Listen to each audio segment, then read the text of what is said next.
എല്ലാവർക്കും നമസ്കാരം. ചെറായി ബീച്ചിലാണ്. ഇന്ന് വളരെ സന്തോഷമുള്ളൊരു ദിവസമാണ് എനിക്ക്. കാരണം ഞാൻ ഈ ചാനൽ തുടങ്ങിയിട്ട് ഇപ്പോൾ എനിക്ക് തോന്നുന്നത് ഒരു 4 മാസമായിട്ടുണ്ടാവും. നമ്മളൊരു വളരെ ചെറിയൊരു ചാനലാണ്. ആക്ച്വലി ഞാൻ ഈ ചാനൽ തുടങ്ങാനായിട്ടുള്ളൊരു റീസൺ എന്ന് പറഞ്ഞു കഴിഞ്ഞാൽ ഞാൻ ഇതിനു മുമ്പ് പറഞ്ഞിട്ടുണ്ട്. താരോ റീഡർ വിശ്വലത മാമയാണ് എന്നെ ഈ ചാനൽ തുടങ്ങാനായിട്ട് പ്രേരിപ്പിച്ചത്. അതിനു മുമ്പ് പാലക്കാടുള്ള ദേവരായ സാറിൻ്റെ ഒരു ഇൻ്റർവ്യൂ എൻ്റെ വന്നിട്ടുണ്ടായിരുന്നു. ഞാനുമായിട്ട് ഇൻ്റർവ്യൂ അദ്ദേഹത്തിൻ്റെ ചാനലിൽ വന്നിട്ടുണ്ടായിരുന്നു. അപ്പോൾ പുള്ളി എൻ്റെ ഇൻ്റർവ്യൂ ചെയ്തതിന് ശേഷമാണ് സുധീഷ് എന്ന് പറയുന്ന ആൾക്കാർ അറിഞ്ഞു തുടങ്ങിയത്. അതിനു മുമ്പ് ഞാൻ എൻ്റേതായ ലോകത്ത് സന്തോഷത്തോട് കൂടിയിട്ട് സമാധാനത്തോട് കൂടിയിട്ട് ജീവിച്ചിരുന്ന ഒരാളാണ്. കാരണം എനിക്ക് അങ്ങനെ വലിയ ആഗ്രഹങ്ങളൊന്നുമില്ല. നമ്മളുടേതായ ഒരു ഓൺ ഹാപ്പിനെസ്സിൽ ലവ് എനർജിയിൽ ഇങ്ങനെ മുഴുകിയിരിക്കുക, അതാണ് എൻ്റെ ഏറ്റവും വലിയ ലക്ഷ്യം. നമ്മളിവിടെ കടപ്പുറത്ത് വന്നിരിക്കുന്നു, അല്ലെങ്കിൽ വേറെ എവിടെയെങ്കിലും ഫ്രണ്ട്സിൻ്റെ അടുത്തൊക്കെ വളരെ കുറച്ച് ഫ്രണ്ട്സേ എനിക്കുള്ളൂ. അപ്പോൾ മറ്റു ആൾക്കാരുടെ മാത്രമേ ഞാൻ അങ്ങനെ പോയി ഇരിക്കാറൊക്കെ ഉള്ളൂ. പിന്നെ എൻ്റേതായ ഒരു ലോകത്ത് ഞാൻ ഒറ്റയ്ക്ക് ഒരു മുറിക്കകത്ത് ഇങ്ങനെ ഇരിക്കുന്നു, ധ്യാനിക്കുന്നു, അങ്ങനെയുള്ള ഒരുപാട് സംഗതികൾ. അപ്പോൾ അതൊക്കെ ആയിട്ട് ഇരുന്നിരുന്ന എന്നെ ഈ ഒരു സോഷ്യൽ മീഡിയയിലേക്ക് അല്ലെങ്കിൽ യൂട്യൂബിലേക്ക് കൊണ്ടുവന്നത് വിശ്വലതയാണ്. വിശ്വലതയുടെ ഒരു പേഴ്സണലായ എക്സ്പീരിയൻസ് കൊണ്ടാണ് എനിക്ക് ഹീലിംഗ് എബിലിറ്റി ഉണ്ടെന്നുള്ള പുള്ളിക്കാരത്തേക്ക് മനസ്സിലായി. അപ്പോൾ എന്നോട് പറഞ്ഞു, സാറേ ഇങ്ങനെ ചാനൽ തുടങ്ങണം എന്ന് പറഞ്ഞിട്ട് അങ്ങനെയാണ് ഞാൻ തുടങ്ങുന്നത്. പക്ഷേ എൻ്റെ ഉള്ളിൽ അങ്ങനെ ഇത് നമ്മൾ ചെയ്തിട്ട് കുറേ പൈസ ഉണ്ടാക്കണം എന്നുള്ളൊരു ആഗ്രഹമൊന്നും ഉണ്ടായിരുന്നില്ല ആക്ച്വലി. പക്ഷേ ഇപ്പോഴും ഇല്ല കേട്ടോ. ഇപ്പോഴും ഇതുകൊണ്ട് ഒരുപാട് പൈസ ഉണ്ടാക്കണമെന്ന് ആഗ്രഹമൊന്നുമില്ല. പക്ഷേ നമ്മൾ പൈസ വാങ്ങുന്നുണ്ട് കേട്ടോ. നിങ്ങൾ പറയുമ്പോൾ നിങ്ങൾ വിചാരിക്കും ഞാൻ കാശ് വാങ്ങണില്ല എന്ന്. വാങ്ങുന്നതിന് റീസൺ ഞാൻ പറഞ്ഞിട്ടുണ്ട്, കർമ്മം കിട്ടാതിരിക്കാനായിട്ട് മാത്രമാണ് പൈസ വാങ്ങുന്നത്. അപ്പോൾ എൻ്റെ ഒരു വാസ്തവം പറഞ്ഞു കഴിഞ്ഞാൽ ഇപ്പോൾ എൻ്റെ അവസ്ഥ എന്ന് പറഞ്ഞു കഴിഞ്ഞാൽ എനിക്ക് ഒരുപാട് എനർജി ഇഷ്യൂസ് വരുന്നുണ്ട്. അപ്പോൾ നമ്മളുടെ ആ ഒരു മുമ്പിരുന്നതായ ഒരു കാംനെസ് അല്ലെങ്കിൽ ഒരു ശാന്തമായൊരു ഭാവമൊക്കെ കുറച്ച് കുറഞ്ഞു. ഇപ്പോൾ എപ്പോഴും ഞാൻ കുറച്ച് ഡിസ്റ്റർബ്ഡാണ്. വൈകുന്നേരമൊക്കെ ആയിക്കഴിഞ്ഞാൽ എനർജി ഡ്രെയിനാണ്. ആ ഒരു അവസ്ഥയിൽ ഇരിക്കരുത്. ഇപ്പോൾ കഴിഞ്ഞ കുറേ ദിവസങ്ങളായിട്ട് ഞാൻ ഹീലിങ്ങുകളൊന്നും ചെയ്യണില്ല. ഞാൻ ചുമ്മാ ഇങ്ങനെ അങ്ങോട്ട് നടക്കുകയാണ്. അപ്പോൾ ഇന്നത്തെ വീഡിയോയിൽ ഞാൻ എനിക്ക് കണ്ടൻറ്റൊന്നും ഇല്ല. ആ വാസ്തവത്തിൽ എനിക്ക് കണ്ടൻറ്റുകളൊന്നും ഇല്ല, കുറഞ്ഞ് പറയാനായിട്ടൊന്നും ഇല്ല. എൻ്റെ കയ്യിൽ ഉള്ളതൊക്കെ പറഞ്ഞു കഴിഞ്ഞ്, സ്റ്റോക്ക് കഴിഞ്ഞ് പച്ചയായിട്ട് പറഞ്ഞു കഴിഞ്ഞാൽ ഇനിയിപ്പോൾ ഞാൻ കണ്ടൻറ്റിന് വേണ്ടിയിട്ട് വേറെ കണ്ടൻറ്റ് ഉണ്ടാക്കണം, ആ അവസ്ഥയാണ്. എൻ്റെ കയ്യിൽ ഇത്രയൊക്കെ ഉള്ളൂ പറയാനായിട്ട്. അപ്പോൾ വീഡിയോയിൽ കണ്ടപ്പോഴും എനിക്ക് സന്തോഷമായി. കാരണം കുറേ പേരെങ്കിലും, ഒരു 10 പേരെങ്കിലും എൻ്റെ വീഡിയോ സ്ഥിരമായിട്ട് കാണുന്നുണ്ട്. അപ്പോൾ അതൊരു വലിയൊരു അച്ചീവ്മെൻ്റായിട്ട് ഞാൻ കാണുന്നുണ്ട്. കാരണം എൻ്റെ വീഡിയോ 10 പേര് സ്ഥിരമായിട്ട് കാണുന്നുണ്ടെങ്കിൽ ഞാനൊരു ഭയങ്കര ഹാപ്പി ആയിട്ടുള്ള മനുഷ്യനാണ്. ഞാൻ പറയുന്നത് കേൾക്കാനും ആളുണ്ട് എന്നുള്ളതല്ലേ. അപ്പോൾ നിങ്ങൾക്ക് അതുകൊണ്ട് പ്രയോജനം ഉണ്ടാവുന്നുണ്ടെന്ന് എനിക്ക് തോന്നി. അപ്പോൾ ഞാൻ വിചാരിച്ചു എനിക്ക് പിന്നെ കണ്ടിന്യൂ ചെയ്യാം, ഞാൻ കണ്ടൻറ്റ് ഉണ്ടാക്കാം, എന്തെങ്കിലും കണ്ടൻറ്റ് ഉണ്ടാക്കി ഇടാമെന്ന് ഞാനിങ്ങനെ മനസ്സുകൊണ്ട് ആഗ്രഹിക്കണം.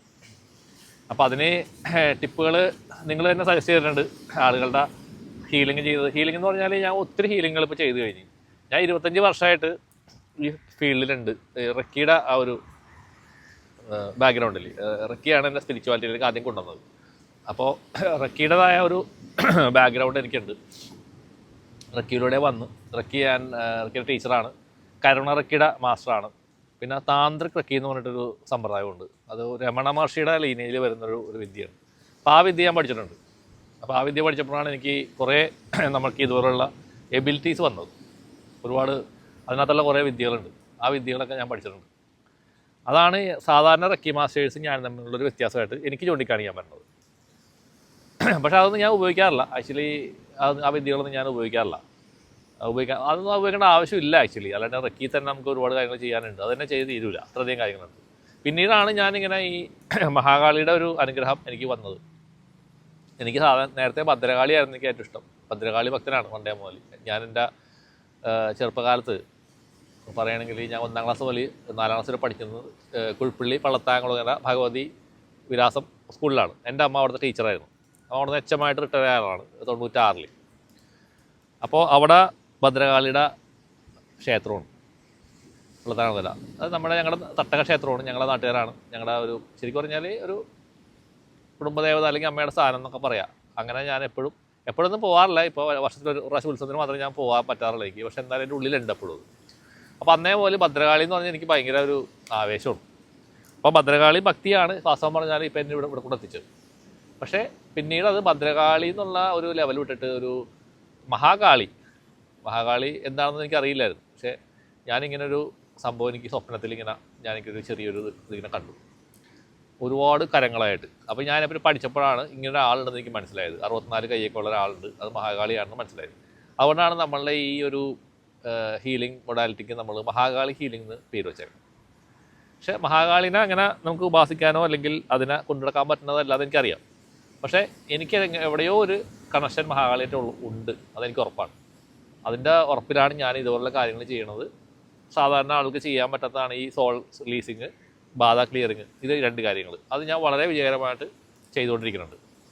അത് ചെയ്തു പോയ ആൾക്കാർക്ക് അറിയാം, ഞാൻ കാര്യത്തിൽ കൂടുതൽ പറയാൻ ആഗ്രഹിക്കുന്നില്ല. അപ്പോൾ ഇവിടെ ഞാൻ പറഞ്ഞു തന്ന വിഷയം മാറിപ്പോയി. അതായത് ഇന്നെനിക്ക് ഞാൻ ഇട്ട വീഡിയോക്കുള്ള കമൻറ്റുകൾ അതിനെപ്പറ്റിയാണ്.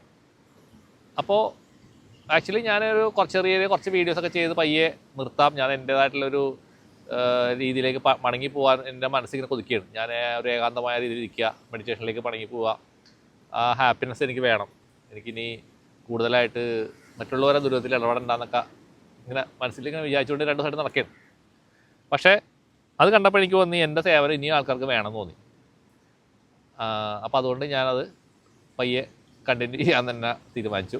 അപ്പോൾ നിങ്ങൾ പറഞ്ഞ പോലെ ഞാൻ ഈ കുറച്ച് ക്ലയൻറ്റുകളുടെ വീഡിയോസ്, അതായത് ഓഡിയോസ് നമ്മൾ റെക്കോർഡ് ചെയ്തിട്ട് ഇടാൻ വേണ്ടി ശ്രമിക്കാം. അവരുടെ എക്സ്പീരിയൻസ് അവർ തന്നെ പറയുമ്പോഴല്ലേ കേൾക്കാൻ രസമുള്ളൂ. ഞാൻ തന്നെ ഇത് പറഞ്ഞിട്ടിരുന്നു കഴിഞ്ഞാൽ അതിൻ്റെ പരസ്യം പോലെ ആയിപ്പോയില്ലേ. അപ്പോൾ അതിനോട് എനിക്ക് വലിയ താല്പര്യമില്ല. കുറച്ചൊക്കെ വേണമെങ്കിൽ ഞാൻ പറയാം, പക്ഷേ അമിതമായി കഴിഞ്ഞാൽ അത് കേൾക്കുമ്പോൾ നിങ്ങൾക്ക് ബോറടിക്കും. മിക്കവാറും ഒരു ഇമിറ്റേഷൻ പോലെ ആയിപ്പോവും. കാരണം ഈ കഥകൾ എന്ന് പറഞ്ഞാൽ ബാധ റിലീസിങ് എല്ലാം ബാധ റിലീസിങ്ങാണ്, പ്രേതത്തിൻ്റെ റിലീസിങ്ങാണ്, അത് പ്രേത റിലീസിങ്ങാണ്, എല്ലാം ഒന്ന് തന്നെയാണ്. പിന്നെ ആളുകളുടെ പേരും അതിൻ്റെ കഥകൾ മാത്രമേ മാറണുള്ളൂ, അനുഭവങ്ങൾ മാത്രമേ മാറണുള്ളൂ.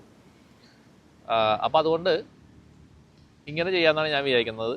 അപ്പോൾ ആദ്യമായിട്ട് നമ്മൾ അങ്ങനത്തെ ഒരു വീഡിയോ റെക്കോർഡ് ചെയ്യാൻ പോകുന്നുണ്ട്. അപ്പോൾ എൻ്റെ ഒരു ക്ലയൻറ്റ് നോർത്ത് ഇന്ത്യൻ ക്ലയൻറ്റാണ്, ഹിന്ദിക്കാരത്തിയാണ്. അപ്പോൾ ഹിന്ദിയിലോ ഇംഗ്ലീഷിലോ നമുക്ക് പിടിക്കാൻ പറ്റും. അപ്പോൾ ഞാനപ്പോൾ ഹിന്ദിയിലാണ് പിടിക്കാൻ ഉദ്ദേശിക്കുന്നത്. ഹിന്ദിയിൽ ഇപ്പോൾ നമ്മുടെ കുറേ പേർക്ക് ഹിന്ദി അറിയുന്ന ആൾക്കാരുണ്ട്. ഇനി അതല്ലെങ്കിൽ ഞാൻ അതിൻ്റെ മലയാളത്തിൽ അതിൻ്റെ ഒരു ചെറിയ പരിഭാഷയായിട്ട് വേണമെങ്കിൽ ആ കൂട്ടത്തിൽ വേണമെങ്കിൽ ചെറുതായിട്ട് പറഞ്ഞ് പോകാൻ പറ്റും. അപ്പോൾ അങ്ങനെ പറയുമ്പോൾ ഒരുപാട് സമയങ്ങളാവും, നിങ്ങൾക്ക് കേൾക്കും ബോറടിയും. അപ്പോൾ അങ്ങനെ ഒരു വീഡിയോ ആദ്യം നമ്മൾ ചെയ്യുന്നുണ്ട്. നിങ്ങളുടെ അഭ്യർത്ഥന, അതായത് നിങ്ങളുടെ ആ ഒരു എന്നോടുള്ള സ്നേഹം എനിക്ക് മനസ്സിലായതുകൊണ്ടാണ് ഞാനങ്ങനെ വിചാരിച്ചത്. അല്ലെങ്കിൽ ഞാൻ കുറച്ചും കൂടി എൻ്റെ ആത്മീയ ലൈഫിലേക്ക് മടങ്ങി പോകണമെന്ന് ആഗ്രഹിച്ചാണ്. പക്ഷേ ഇതിനൊക്കെ ഒരുപാട് സമയങ്ങൾ വേണം ഈ വീഡിയോ പിടിക്കാനൊക്കെ. ഇപ്പോൾ ആക്ച്വലി ഞാൻ വീഡിയോ പിടുത്തം എന്ന് പറഞ്ഞു കഴിഞ്ഞാൽ ചടങ്ങിന് വേണ്ടിയിട്ടാണ് വീഡിയോ പിടിക്കുന്നത്. കാരണം പ്രധാനപ്പെട്ട ടോപ്പിക്കുകൾ മുഴുവൻ ഞാൻ പറഞ്ഞു കഴിഞ്ഞു. ഇനിയുള്ളത് ചെറിയ ചെറിയ കാര്യങ്ങളേ ഉള്ളൂ. അപ്പോൾ അത് വീഡിയോ നമ്മൾ കണ്ടിന്യൂവേഷൻ വേണമെന്ന് എന്നോട് ഒരാൾ പറഞ്ഞിരുന്നു, നിങ്ങൾ ഡെയിലി വീഡിയോ ഇടണമെന്ന് പറഞ്ഞത്. അതുകൊണ്ടാണ് മാത്രമാണ് ഞാൻ എന്തെങ്കിലും ചെറിയ വീഡിയോ ഒക്കെ പിടിച്ചുകൊണ്ട് ഇട്ടുകൊണ്ടിരിക്കുന്നത്. ഇപ്പോൾ ആക്ച്വലി തമ്പനയിൽ പോലും ഉണ്ടാക്കാൻ പറ്റാത്ത ഒരു അവസ്ഥയാണ്. സമയം കിട്ടാറില്ല തമ്പനയിൽ ഉണ്ടാക്കാനായിട്ട്. അപ്പോൾ അതുകൊണ്ട് തമ്പനയിൽ പിന്നീടാണ് ഞാൻ ഉണ്ടാക്കിയിടുന്നത്. അതിനൊന്നും എനിക്ക് വലിയ താല്പര്യമൊന്നുമില്ല. കാരണം തമ്പനയിൽ നമ്മൾ വീഡിയോ ആവശ്യക്കാർ കണ്ടാൽ മതി എന്നുള്ള ഒരു ലെവലിലാണ് ഞാൻ നിൽക്കുന്നത്. ഇതിൽ നിന്ന് നമുക്കൊരു വരുമാനമൊന്നും നമ്മൾ ആഗ്രഹിക്കണമെന്നില്ല. കാരണം ഈ യൂട്യൂബ് ചാനൽ ഞാൻ ആദ്യമായി ചെയ്യുന്ന യൂട്യൂബ് ചാനൽ തുടങ്ങിക്കഴിഞ്ഞാൽ നമുക്ക് വലിയ പൈസ കിട്ടുമെന്നാണ്. പക്ഷേ പിന്നീട് എനിക്ക് മനസ്സിലായി അതിൽ നിന്ന് വരുമാനമൊക്കെ കിട്ടണമെന്നുണ്ടെങ്കിൽ 2-3 കൊല്ലമൊക്കെ കഴിയും പൈസ കിട്ടണമെന്നുണ്ടെങ്കിൽ. അങ്ങനെ കാര്യമായ റവന്യൂ വ്യൂവേഴ്സ് വേണം. അതൊന്നും എനിക്ക് താല്പര്യമില്ല. ഞാൻ അങ്ങനെ ഒരു കമേഴ്ഷ്യലായിട്ട് എന്നെ കാണുന്നില്ല. എൻ്റെ കുറേ എക്സ്പീരിയൻസുകൾ, എൻ്റെ കുറച്ച് അറിവുകൾ, ചെറിയ ചെറിയ അറിവുകൾ ആളുകളിലേക്ക് എത്തിക്കുക. അത് നിങ്ങൾക്ക് പ്രയോജനപ്പെടുകയാണെങ്കിൽ സന്തോഷം, അത്രയേ ഉള്ളൂ. അത്രയും ഞാൻ ആഗ്രഹിക്കുന്നുള്ളൂ. അതിലുപരിയായിട്ട് ഒന്നും തന്നെ ഇല്ല. ഇപ്പോൾ എന്നെ വിളിക്കുന്ന ആളുകൾ സമയമുണ്ടെങ്കിൽ ഞാൻ എല്ലാവരോടും സംസാരിക്കാറുണ്ട്. വർക്ക് കൂടുതൽ എടുക്കുന്ന സമയത്ത് സംസാരിക്കാൻ പറ്റാറില്ല. അതുകൊണ്ടാണ് ഞാൻ വാട്സാപ്പിലോട്ട് ഞാൻ മെസ്സേജ് അയക്കാൻ പറയുന്നത്. പക്ഷേ വർക്കുള്ള സമയങ്ങളിൽ ഞാൻ എത്ര നേരം വേണമെങ്കിലും ആൾക്കാരോട് സംസാരിക്കാനായിട്ട് മുമ്പൊക്കെ തയ്യാറാകുമായിരുന്നു. പക്ഷേ ഇപ്പോൾ സമയക്കുറവ് വന്നുകൊണ്ടാണ്. ഇപ്പം ഞാൻ എന്തായാലും കുറച്ച് ദിവസം റെസ്റ്റുകളാണ്. കാരണം എൻ്റെ എനർജി ഒന്ന് ശരിയാവാനുണ്ട്. എൻ്റെ ഇടയ്ക്ക് ഒരു ചെറിയ ജലദോഷം പിടിപെട്ടു.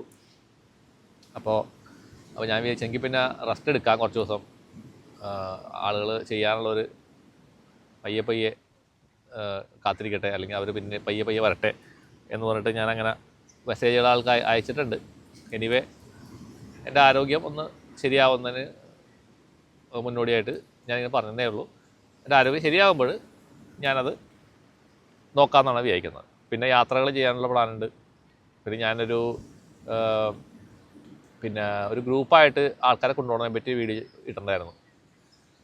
പക്ഷേ എനിക്ക് ആളുകൾ കുറേ പേര് മെസ്സേജ് അയച്ചിട്ടുണ്ടായിരുന്നു, സാറേ ഞങ്ങൾ ഫാമിലി ആയിട്ട് വരാം, ഞങ്ങൾ കൊണ്ടുപോകണം, പിന്നെ ഞങ്ങൾക്ക് ഫാമിലി ആയിട്ട് വരാൻ ആഗ്രഹമുണ്ട്. ചില ആളുകൾ മെസ്സേജ്, സാറേ ഞങ്ങളുടെ ഒരു കൂട്ടർ സാറേ എന്നൊക്കെ പറഞ്ഞു. അപ്പം ഞാൻ മെസ്സേജ് അയച്ചെന്താ വെച്ച് കഴിഞ്ഞാൽ എനിക്ക് ആണുങ്ങളോടും പ്രത്യേകിച്ച് പ്രത്യേകത താല്പര്യങ്ങളൊന്നുമില്ല. എല്ലാവരും സമന്മാരാണ് എന്നെ സംബന്ധിച്ച്, എല്ലാ സോളുകളാണ് ഞാൻ അങ്ങനെയാണ് കാണുന്നത്. പക്ഷേ പെണ്ണുങ്ങളെ സംബന്ധിച്ച് എനിക്ക് പ്രത്യേക ഒരു പരിഗണന ഞാൻ കൊടുക്കണമെന്ന് വെച്ച് കഴിഞ്ഞാൽ വേറെ ഒന്നുമല്ല. സ്ത്രീകൾ പൊതുവേ സ്പിരിച്വാലിറ്റിയിലുള്ള സ്ത്രീകൾ എവിടെയെങ്കിലുമൊക്കെ പോകാൻ ആഗ്രഹം ഉണ്ടാവും, പക്ഷേ അവരെ കൊണ്ടുപോകാൻ ആളുണ്ടാവില്ല. നമ്മൾ ആണുങ്ങളെയും പെണ്ണുങ്ങളെയും ഒന്നിച്ച് കൊണ്ടുപോകുമ്പോൾ ഒരു ചെറിയ വിഷയമുണ്ട്. വീട്ടിലെ ആണുങ്ങൾ ചിലപ്പോൾ സമ്മതിക്കില്ല, പോകണ്ടെന്ന് പറയും. പെണ്ണുങ്ങൾ ഒറ്റയ്ക്ക് പോകാൻ സമ്മതിക്കില്ല. അവിടെ അങ്ങനെ ഇവിടെ നമ്മുടെ നാട്ടിൽ അങ്ങനെ ഒരു വിഷയമുണ്ട്. ആൾക്ക് ഭയം ഉണ്ടാവും ഇവർ പോയാൽ എന്താണ് ഉണ്ടാവുക എന്നുള്ളത്. അപ്പോൾ അതുകൊണ്ട് ആണ് ഞാൻ സ്ത്രീകളുടെ മാത്രമായിട്ടുള്ളൊരു ബാച്ച് നമ്മൾ ആദ്യം പ്ലാൻ ചെയ്യുന്നത്. അപ്പോൾ അവർക്ക് വീട്ടുകാർക്ക് കുഴപ്പമുണ്ടാവില്ല പോകാനായിട്ട്. അപ്പം ഞാൻ എൻ്റെ ഭാര്യ ഉണ്ടാവും, അങ്ങനെ ഞങ്ങൾ അങ്ങനെയാണ് ഉദ്ദേശിക്കുന്നത്. അങ്ങനെ ഒരു പ്ലാനാണ്. പക്ഷേ നമുക്ക് ഇപ്പോഴല്ല, കുറച്ചുകൂടി കഴിഞ്ഞിട്ട് നമ്മൾ ചെയ്യാൻ പറ്റി ആലോചിക്കുന്നുള്ളൂ. കാരണം ഇപ്പോൾ അത് കോർഡിനേറ്റ് ചെയ്യാനും അതിനുള്ള സമയം എനിക്കില്ല. പിന്നെ അത് സേഫായ രീതിയിൽ നമ്മൾ പ്ലാൻ ചെയ്ത് ഹോട്ടൽ കാര്യങ്ങളൊക്കെ നല്ല ഹോട്ടലുകളൊക്കെ ബുക്ക് ചെയ്ത് ഒരു അറേഞ്ച്ഡ് ആയിട്ട് വേണം പോകാനായിട്ട്. അപ്പോൾ ആദ്യത്തെ ഒരു 2-3 ട്രിപ്പുകൾ, ഒരു ചെറിയ ട്രിപ്പുകൾ പോയി ഒന്ന് സെറ്റായി കഴിഞ്ഞാലാണ് പിന്നീട് നമുക്ക് പ്ലാൻഡ് ആയിട്ട് പോകാൻ പറ്റത്തുള്ളൂ. അതിനുള്ള ഫുഡ് കാര്യങ്ങൾ, നമുക്ക് ഫുഡ് ഇൻഫെക്ഷൻ വരാണ്ട് നല്ല ഫുഡ് കൊടുക്കണം, അങ്ങനെയുള്ള പല കാര്യങ്ങളുണ്ടല്ലോ. പിന്നെ അവിടെ ചെന്നിട്ട് മെഡിറ്റേഷൻ ചെയ്യേണ്ട കാര്യങ്ങൾ, അങ്ങനെ ഒത്തിരി കാര്യങ്ങളുണ്ട്. അപ്പോൾ ഇതിന് പ്ലാൻഡായിട്ട് നമുക്ക് പയ്യെ ആലോചിച്ച് ചെയ്യാം. അപ്പോൾ ആളുകൾ റിപ്ലൈ ചെയ്തുകൊണ്ട് പ്രതികരിച്ചുകൊണ്ടാണ് ഞാൻ ഇത്രയും അതിനെപ്പറ്റി ഞാൻ പറയുന്നത് കേട്ടോ. അപ്പോൾ എന്തായാലും സന്തോഷമുണ്ട്, നിങ്ങൾ എൻ്റെ കാര്യങ്ങൾ കേട്ടിട്ട് നിങ്ങൾ നല്ല രീതിയിൽ പ്രതികരിക്കുന്നതിന് സന്തോഷം. നമ്മുടെ വളരെ ചെറിയൊരു ചാനലാണ്, എന്നാലും സന്തോഷമുണ്ട്. അപ്പോൾ ഈ പറഞ്ഞ പോലെ വീഡിയോസ് എത്രയും വേഗത്തിൽ ഞാൻ പോസ്റ്റ് ചെയ്യാനായിട്ട് ശ്രമിക്കാം. അപ്പോൾ അങ്ങനെ ഓഡിയോ റെക്കോർഡിംഗ് ആണ് നമ്മൾ ഉദ്ദേശിക്കുന്നത്. നിങ്ങൾ ഫോൺ ചെയ്യുക, ഞാൻ ഓഡിയോയിൽ ഇങ്ങനെ സ്പീക്കർ വെച്ചിട്ട് അത് ക്യാമറ വെച്ച് പിടിക്കും, അങ്ങനെയാണ്. അപ്പോൾ അതിൽ താല്പര്യമുള്ളവർ, നമ്മൾ ഹീലിംഗ് ചെയ്ത് പോയ ഒരുപാട് പേരുണ്ട്, ഒത്തിരി പേരുണ്ട്. അങ്ങനെ നിങ്ങൾക്ക് താല്പര്യം ഉണ്ടെങ്കിൽ കേട്ടോ, ആരെയും ഞാൻ നിർബന്ധിക്കൊന്നുമില്ല. സ്വമേധയാ നിങ്ങൾക്കത് മറ്റുള്ളവർക്ക് ഒരു വഴികാട്ടിയാവട്ടെ, സഹായമാവട്ടെ എന്ന് ആഗ്രഹിക്കുന്ന ആരെങ്കിലും ഉണ്ടെങ്കിൽ നമ്മളുടെ ഹീലിങ്ങിലൂടെ ഗുണം കിട്ടിയെങ്കിൽ മാത്രം മതി. നിങ്ങൾക്ക് മുന്നോട്ട് വരാം, പെണ്ണായിട്ട് നമുക്ക് റെക്കോർഡ് ചെയ്യാം, എന്നിട്ട് നമ്മുടെ ചാനലിൽ കൂടി ആളെ കേൾപ്പിക്കും. അതൊരു നല്ല കാര്യമായിരിക്കുമെന്ന് എനിക്ക് തോന്നുന്നത് ഇത് കേട്ടപ്പോൾ. അപ്പോൾ എല്ലാവർക്കും നന്ദി. പ്രത്യേകിച്ച് ഈ മെസ്സേജുകൾ അയച്ച് എനിക്കൊരു ഐഡിയ പറഞ്ഞു തന്ന എല്ലാവർക്കും വളരെ വളരെ നന്ദി. എല്ലാവർക്കും നന്മ വരട്ടെ. നന്ദി, നമസ്കാരം.